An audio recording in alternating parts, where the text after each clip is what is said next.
My girlfriend texted, "I lent your car to my friend, but she says it got stolen." I replied, "No problem. I'll handle it." 2 days later, the police found it parked outside her friend's boyfriend's house. But when they opened the trunk, they didn't just find my car, they found something that made the news. I'm Marcus, 29, software developer living in Portland.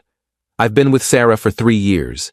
We met at a mutual friend's birthday party back in 2022, hit it off immediately over our shared love of terrible action movies and Thai food, and moved in together after about 18 months. Everything seemed perfect until last Tuesday when my entire world got flipped upside down. I was in the middle of a team meeting, discussing sprint planning with my colleagues, when my phone buzzed on the conference table. Sarah's text, "Hey babe, I lent your Accord to Jessica. She needed to run some errands, and her car's in the shop. Hope that's okay?" I stared at the screen, trying to process what I'd just read. Jessica was Sarah's friend from college, someone I'd met maybe 4 or 5 times total at various gatherings. She seemed nice enough, a bit scattered and flaky, but we weren't close, and Sarah knew I was particular about my car. It wasn't anything fancy or expensive, just a 2019 Honda Accord in silver, but it was mine. I'd saved up for it, paid it off early, kept it immaculate with regular maintenance and weekly washes. I texted back, trying to keep my frustration in check. Would have appreciated a heads up first, but okay. When's she bringing it back? 3 hours passed. My meeting ended. I grabbed lunch from the cafeteria, responded to some emails, and then another text from Sarah came through. "So," Jessica called. "The car got stolen. She parked it outside Target on Riverside, and when she came back out like 20 minutes later, it was gone. She already filed a police report. I'm so sorry, babe." My stomach dropped like I'd just gone over the peak of a roller coaster. I immediately called her, not even caring that I was standing in the middle of the office. "Sarah? What the hell happened?"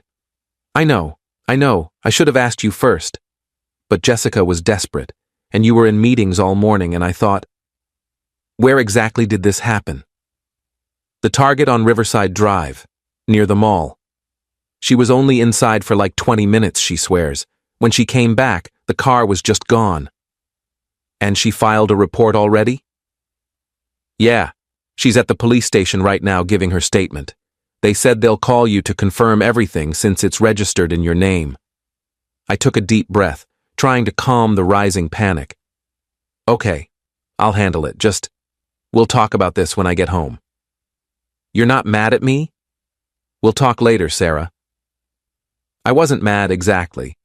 I was confused, frustrated, and something else I couldn't quite name. The whole situation felt off, like when you smell smoke but can't see the fire.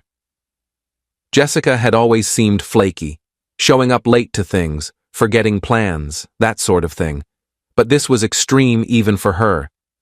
The police called me around 6 p.m. just as I was packing up my desk. Officer Williams, Auto Theft Division. I gave him all the information he needed, VIN number, license plate, detailed description, where it was supposedly stolen from. He sounded bored, like this was his 50th stolen car report that day, his voice flat and monotone.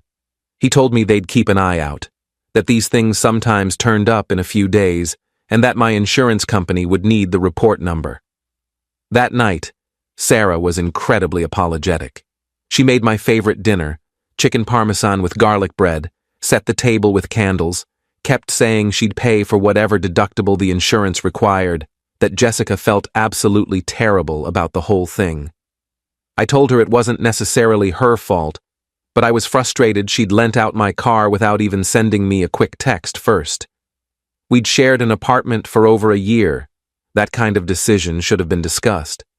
She promised, tears in her eyes, that it would never happen again. I wanted to believe her. I really did.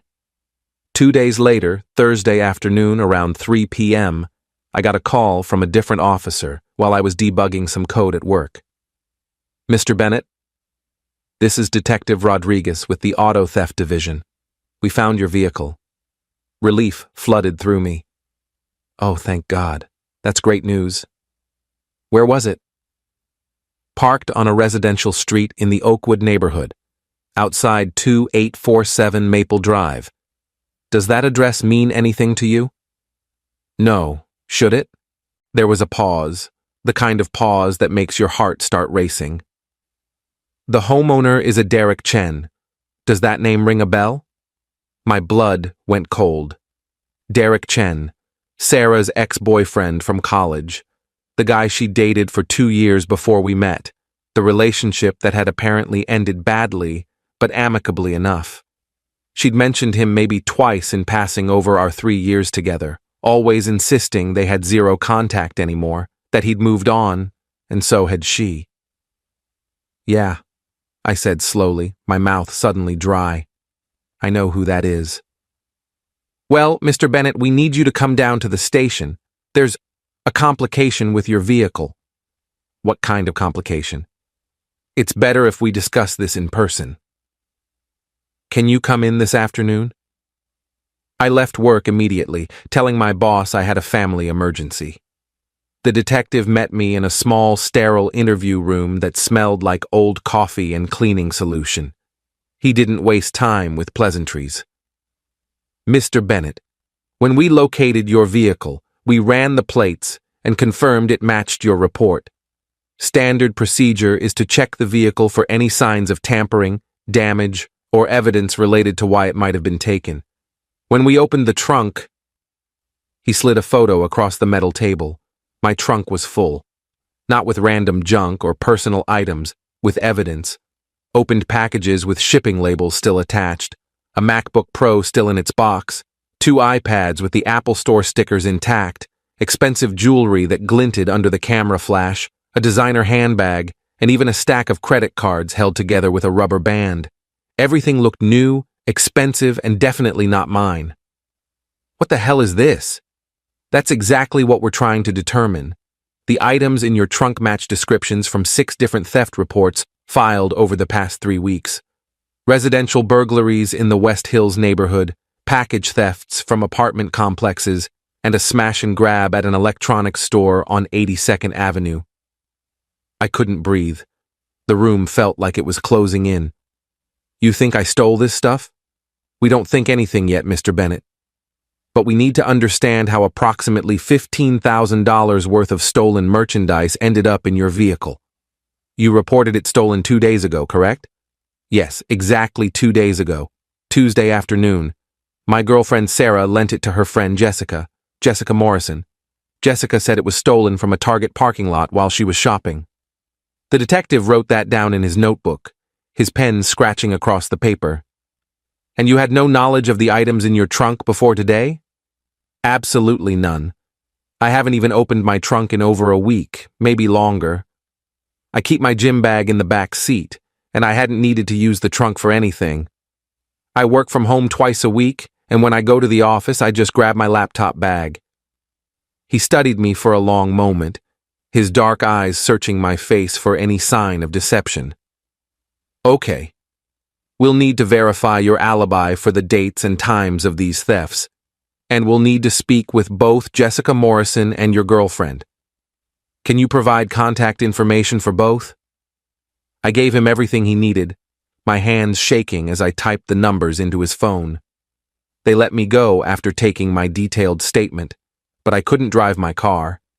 It was being held as evidence now, part of an active criminal investigation. I called an Uber home, sitting in the back seat in stunned silence while my mind raced through possibilities. This wasn't random.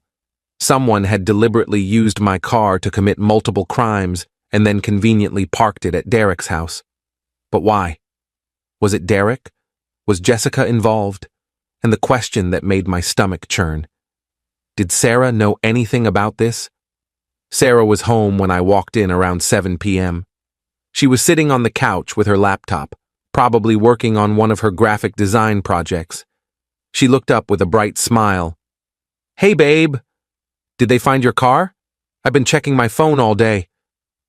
Yeah, they found it at Derek's house. Her smile vanished instantly, replaced by confusion. What?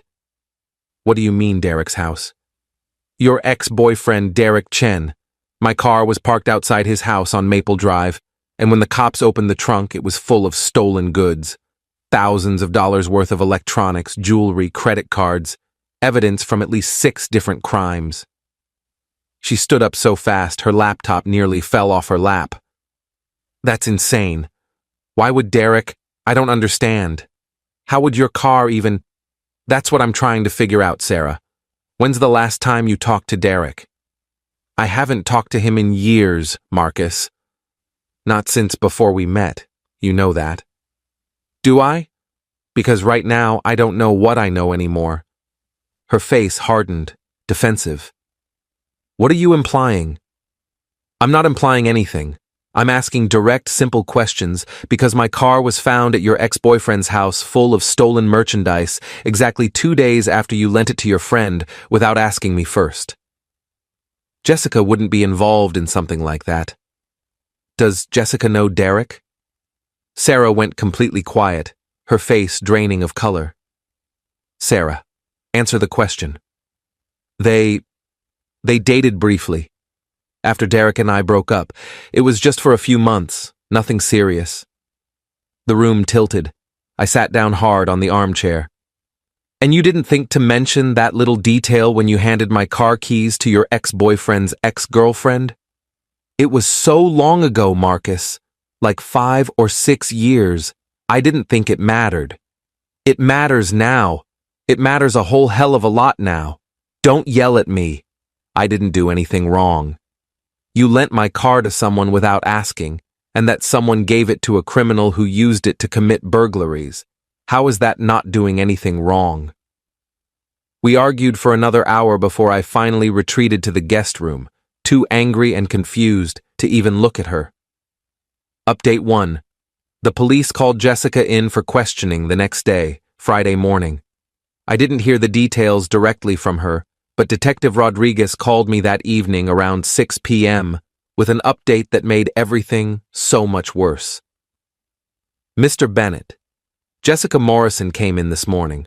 After about 2 hours of questioning, she admitted to lying about the theft from Target. She says she lent the car to Derek Chen, claims she didn't know what he was using it for, that he told her he needed to move some furniture and his truck was broken down. Did Derek confess to anything? He lawyered up immediately when we brought him in, wouldn't say a word without his attorney present, but we executed a search warrant on his residence this afternoon, found more stolen property in his garage, including several items that match the inventory from your trunk. We're building a solid case against him. So Jessica was in on it? She knew what he was doing?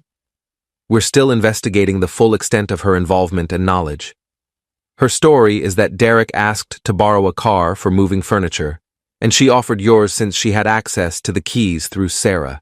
She claims she had absolutely no knowledge of the thefts or what he was really doing.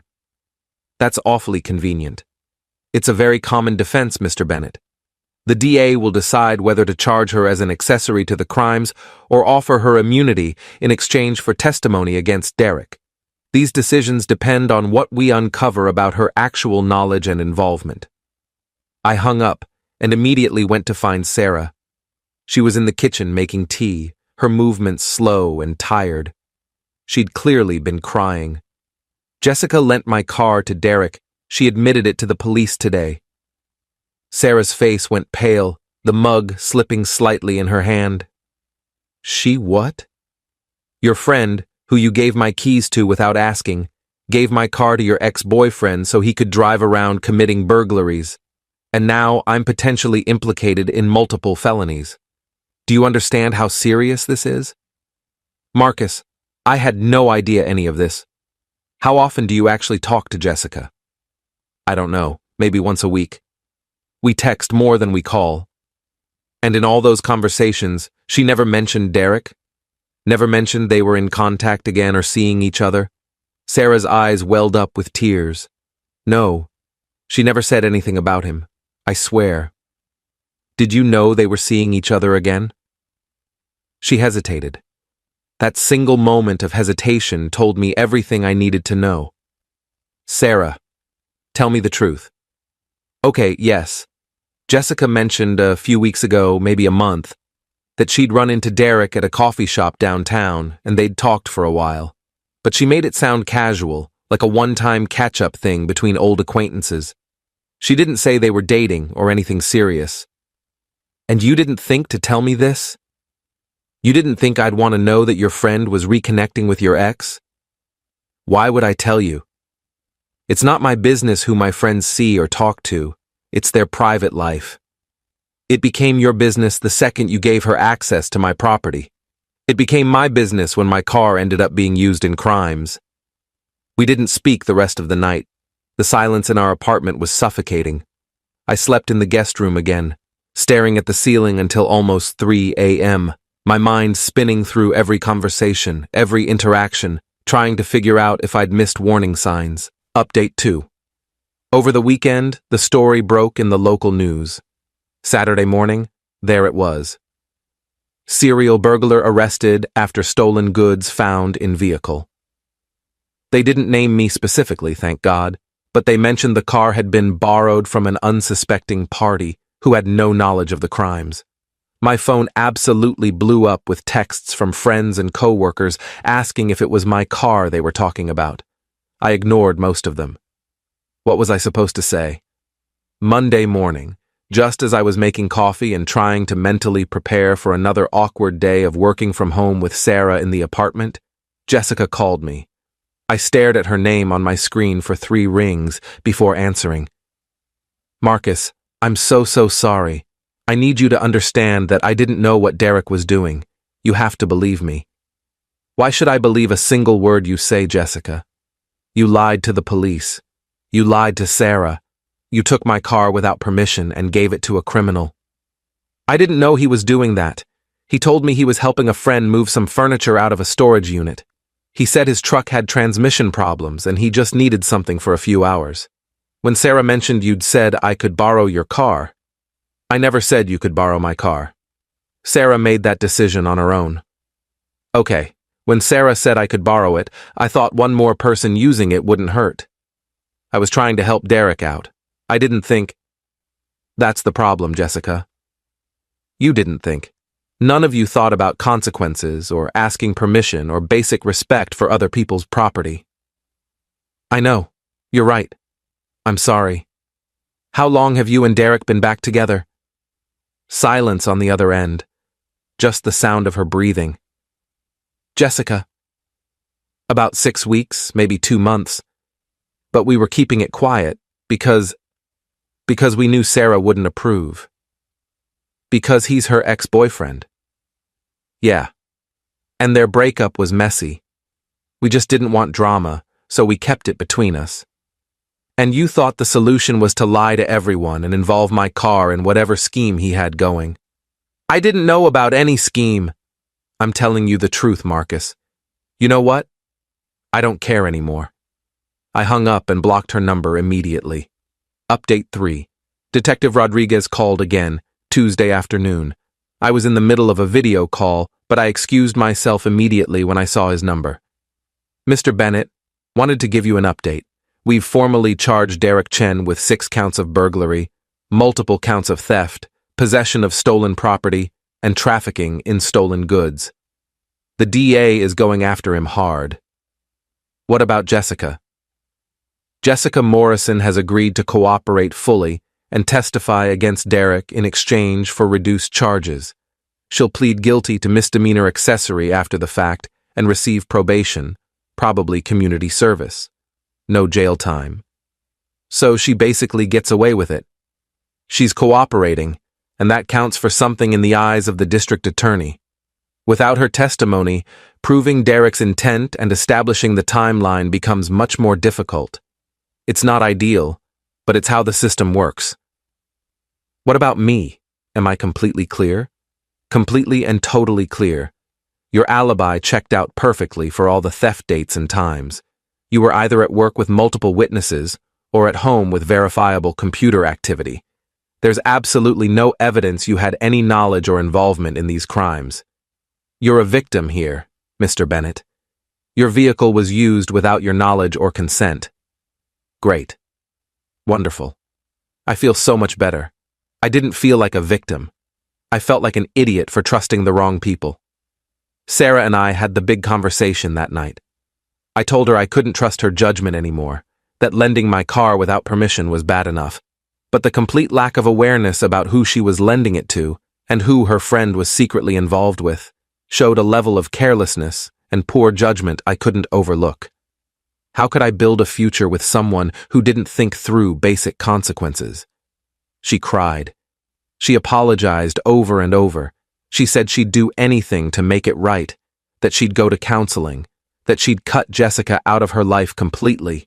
But some things can't be fixed with apologies and promises. Trust, once broken this badly, doesn't just heal. Final update: it's been 8 weeks since everything happened. Derek took a plea deal, 3 years in state prison, restitution to the victims. His lawyer apparently advised him that going to trial would result in much more time. Jessica got 2 years probation and 200 hours of community service. She moved to Arizona to live with family, according to what Sarah told me. I wouldn't know personally. I blocked her number and all her social media. Sarah and I broke up in early September, about 3 weeks after the car incident. It wasn't explosive or dramatic like you see in movies. We just sat down one quiet evening and admitted what we both knew. The trust was gone. I couldn't look at her without remembering how her poor judgment had nearly destroyed my life. She moved out 2 weeks later, staying with her sister until she found her own place. We haven't spoken since except for one brief text exchange about splitting up the utility bills and who would keep the coffee maker. I got my car back last month after it was finally released from evidence. I paid for professional detailing twice to get rid of the feeling that it had been part of something dirty and criminal. I still drive it every day, but sometimes I look at the trunk when I'm loading groceries and think about how quickly your entire life can spiral out of control because of other people's decisions and lies. The weird part? I'm not even angry anymore. I'm just tired. Tired of people who don't think about consequences.